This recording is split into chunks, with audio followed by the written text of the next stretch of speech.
So, road tax. I can't find anybody who would actually like road tax to go up or likes the fact that it's a thing, but it is a thing here in the UK. But people are calling for a reform of this, for things to change. Some emission experts are calling for a reform of the road tax to be based on a combination of both the weight and the mileage of your vehicle. Let's have a look at this, guys, because I've spoken about this a few times already here on the Motoring Chronicle, specifically with people like Ed Bernard, and just kind of going on how things like the ultra low emission zone in London can be changed to be more fair. So this is something that's kind of on that kind of, kind of thinking really. It needs to change, but how should it change and how would that work? Well, let's have a look at what's been said here. Full article on the motoringchronicle.com as always, guys. Cars should be taxed on a combination of weight and mileage according to a radical new study from emissions experts Nick Malden and Felix Leach. Malden, who is the CEO of emissions testing company Emissions Analytics, and Leach, the Associate Professor of Engineering Science at the University of Oxford, will be launching their new book, Critical Mass, The One Thing You Need to Know About Green Cars and Kelb College, Oxford, on November the 25th, which is actually yesterday as I record this, but of course that'll now be available in all good bookshops, of course, and the Imperial College London on the 2nd of December. The events will outline proposals for a simpler, more environmentally credible road tax system. The launch of the book will be hosted by Chief Executive of the RAC Foundation, former Director General at the Department for Transport Steve Gooding, and Professor Gautam I can't say it. Gautam. Let's go Professor Gautam. That's a lot easier. Until recently visiting professor at the University of Oxford. The book outlines in brutal clarity that the current system for vehicle excise duty, VED, is flawed, even calling it a mismatch of incentives and penalties. The result is a powerful evidence-based thinking that has the basis to cover bitter factional disputes between different groups trying to promote one powertrain over another.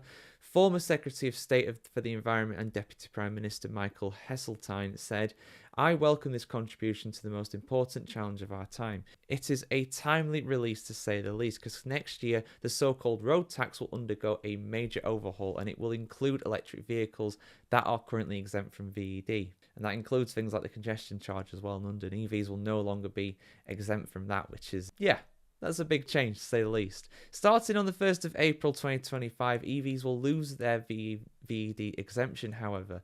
That means that buyers of new EVs will have to pay the new lowest first-year tax rate, which currently stands at £10. Once an EV hits in its second year on the road, owners will be required to pay the standard VED rate, which is currently £190. Wow, that's a big uptick, and is expected to increase with inflation from April 25. I think my old Hyundai was £30 a year, I think. It was the lowest rate anyway. That is quite expensive, to say the least. Compared to the cost of an electric car, not that huge, but still, it's something. The new legislation will also hit buyers of EVs costing over £40,000 of additional tax, and used EV buyers and hybrid buyers will also have to pay more. But Malden and Leach say there is a solution to not only better for the environment, but simpler to administer and much easier to understand.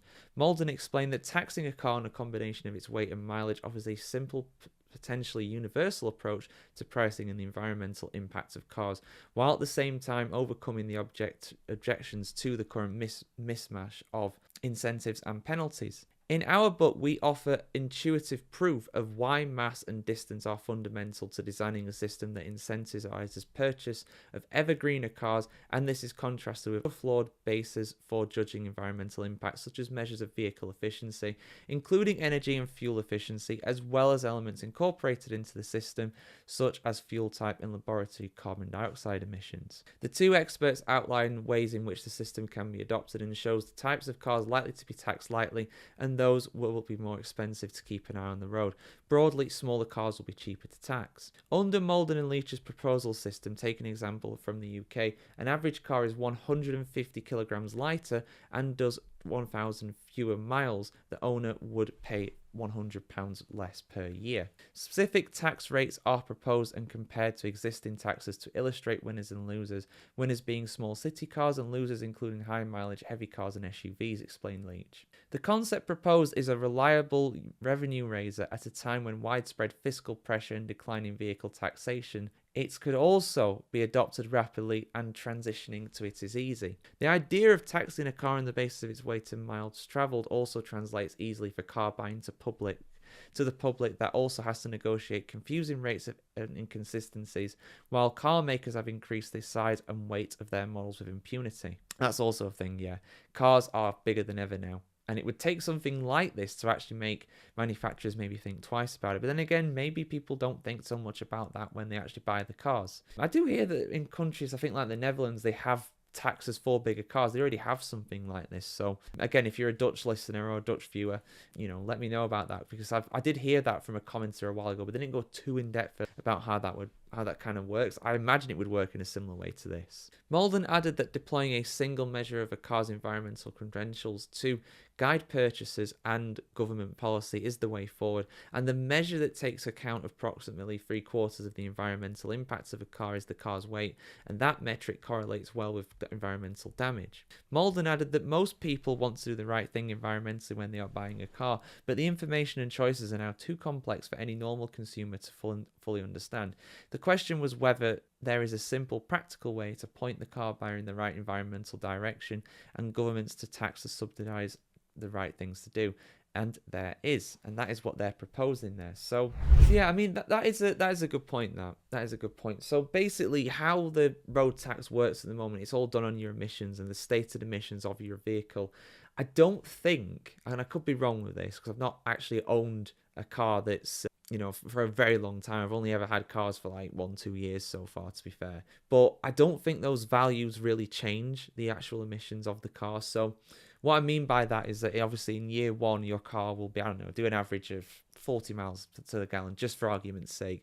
And then year two, it might be slightly less because the engine's slightly older and so on and so forth. So as the car does more mileage, in theory, it becomes a little bit less efficient. I mean, we're talking marginally here, but it would still make some sort of difference. So I don't think that is currently factored into the actual calculations, and also at the same time, it's not done on the amount of mileage you do per year, which again, you think that the more mileage you do, the more you should be taxed for that in effect. I know that if you lease a car like I do, then the more miles you do on that, the more it costs you, because you're basically using the car more. Road tax is something that's exempt from that. Now, it's all about how they implement something like this, because it has to be done in the right way. We can have the right intentions here, but sometimes these kinds of changes that people call for have negative consequences with the way that governments often actually employ them. For example, I always use the example of car insurance. Now, years and years ago, car insurance in general used to be cheaper for women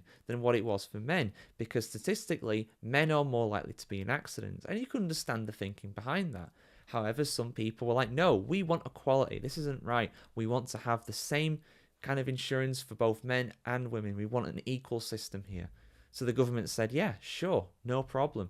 So what the companies then did is that, because you have to go as obviously a private company to get your car insured, they basically raised all the female insurances up and kept the males the same. So it didn't benefit anybody. It just made it worse for women. So we have to make sure that this goes in the right direction. We have to make sure it's implemented correctly, because otherwise it's not going to be as people kind of thought it was going to be, and it could be a problem. But in theory, what they are suggesting, it does make sense, because the more you use a car, the more emissions it's going to have. So therefore, you would think it would charge you more, but it doesn't.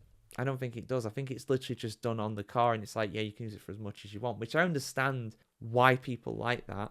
But if it's done in the right way, something like an alternate solution, like these guys' suggestion, I don't see any problem with it personally, but it's all about how they implement it. That's the key thing. But what do you guys think? Does the road tax system need to change? Is it right that EVs are going to be charged road tax starting in April next year? Let us know your thoughts in the comments below. And of course, keep it tuned to themotoringchronicle.com to see much more content on the world of motoring just like this.